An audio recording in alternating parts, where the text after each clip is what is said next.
Yumi is out and she is already way better than Hikage.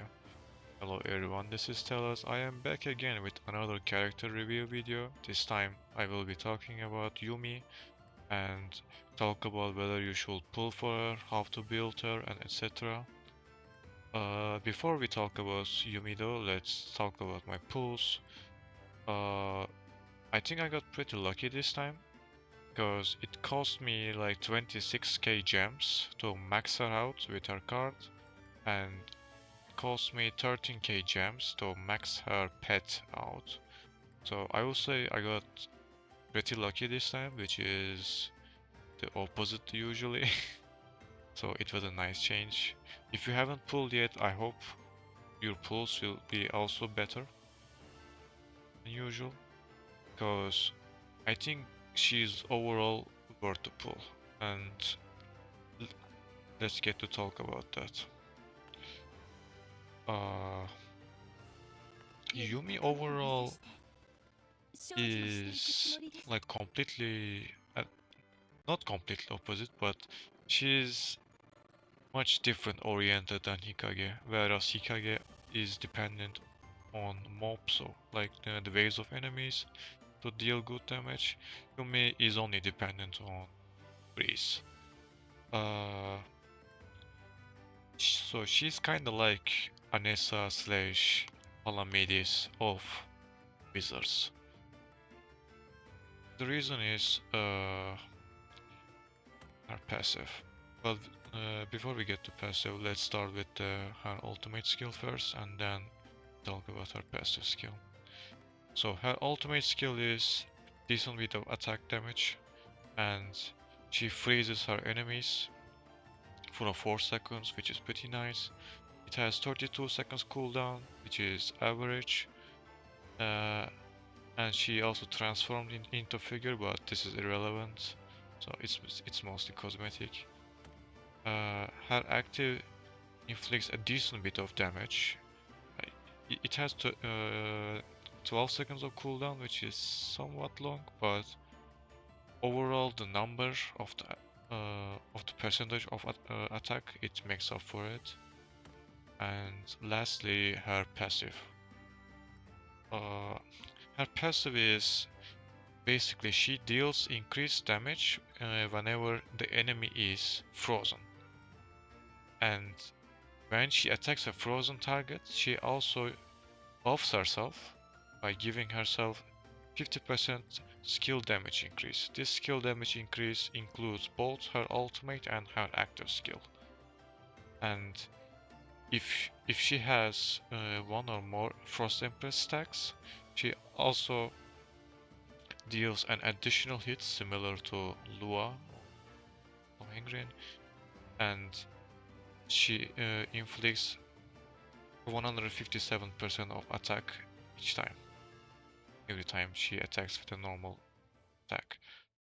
Uh, Overall, this is very important for her damage. However, it is not that hard to keep it up, because uh, you might think it like have to run Merlin or like Catherine, etc.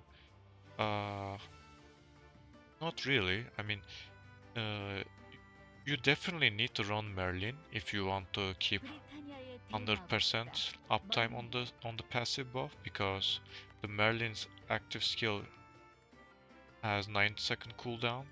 So this alone will keep the passive up permanently. However, you might don't want to run Merlin, because maybe let's say you're pushing campaign and you rather want someone else. In that case, all you have to do is just get your Galahad, give her a Balisala, and uh, the Balisada can also inflict freeze. And the best thing about the Balisada is the Balisada has 15-second cooldown, so just by equipping this sword, you will already have 50% uptime on your passive. It will be slightly more than 50% since Yumi also freezes the enemies with her ultimate, but it will be roughly around 50% uptime. While using only Balisada will cost you damage, because if you want your Yumi to deal more damage, this Balisada is not enough. Like, you also need Merlin. How much damage will it cost you? It will be depend on your level, but in my level it cost me like 1 billion damage. I'm like 430 on the round table. Uh, so yeah, she only requires Merlin to work, and if you have Merlin and she has elemental advantage, she is basically dealing the same damage as Nesha. So she comes to Nesha levels damage pretty close, like she almost passes her. Uh, so it's kind of like crit reliant, and her passive is critical damage 88% and critical hit chance 18%. The one thing she lacks is attack. Like, unlike the other mages, she doesn't get attack, she gets crit damage. So specialties, I would advise you to get attack.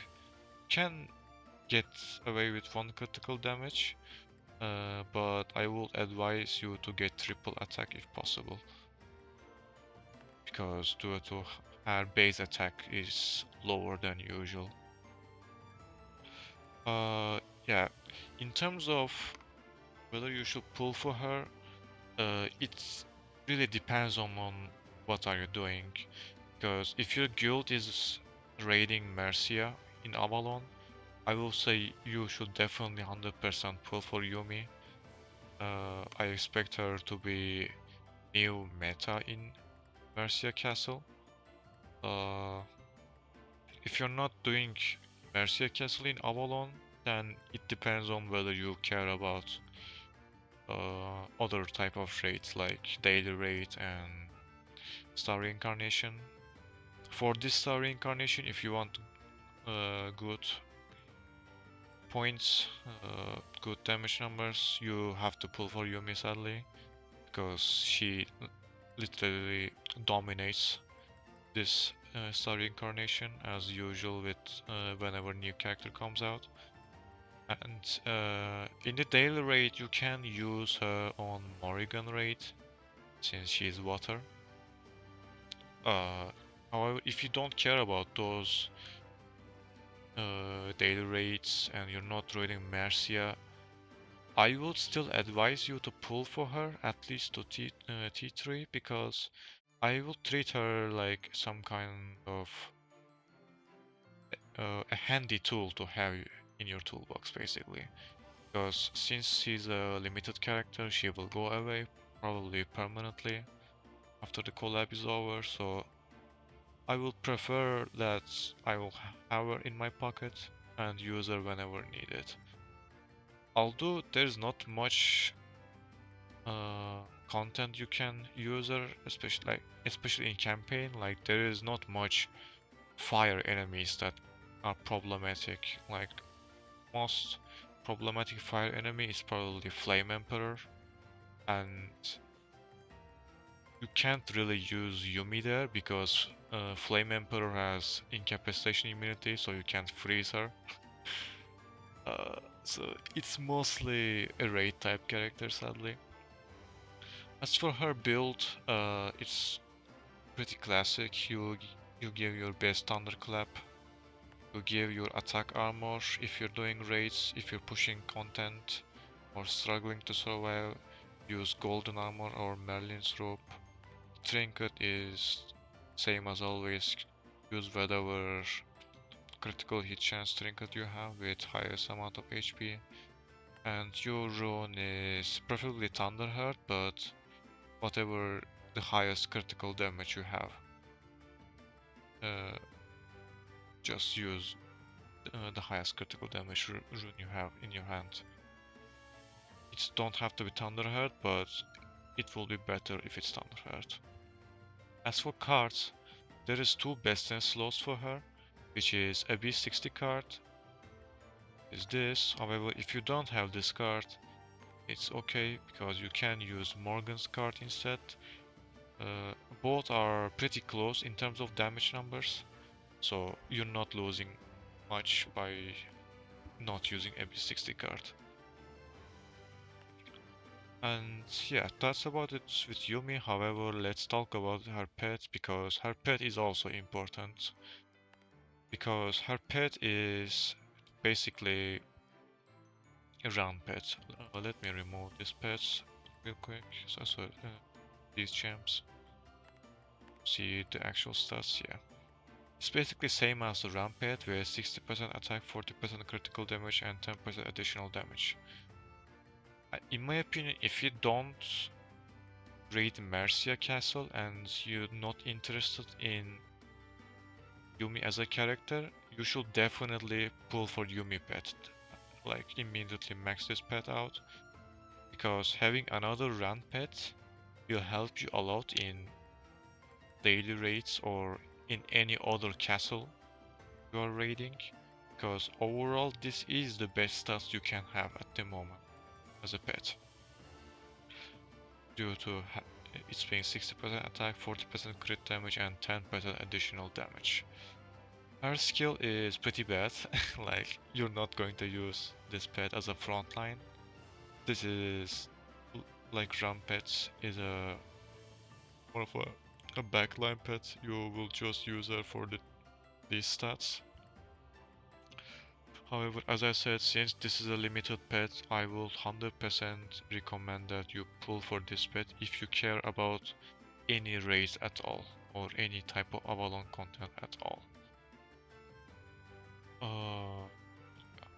Other than that, if you're free to play and you are out of gems, unfortunately, like if you already use all of your gems, maybe like you pull for Hikage, I would recommend that you at least pull for Yumi's card, because her her own card is not good on her, but it is a nice support card for the mages due to 5% additional damage. I will say that this replaces Vivian and Merlin cards. Like, since we always like give one of these cards on our support characters like Diane, for example.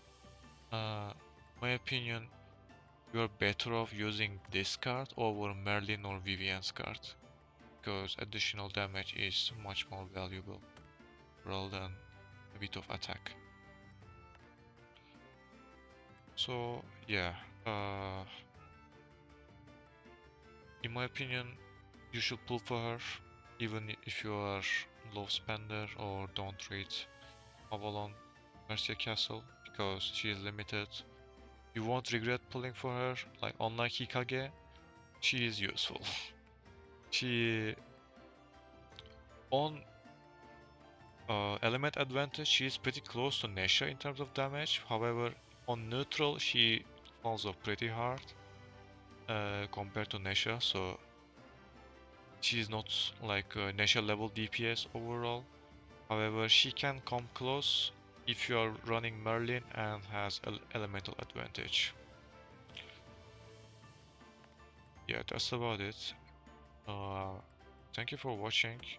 If you liked the video, please consider subscribing and liking the video, and I will see you on the next one.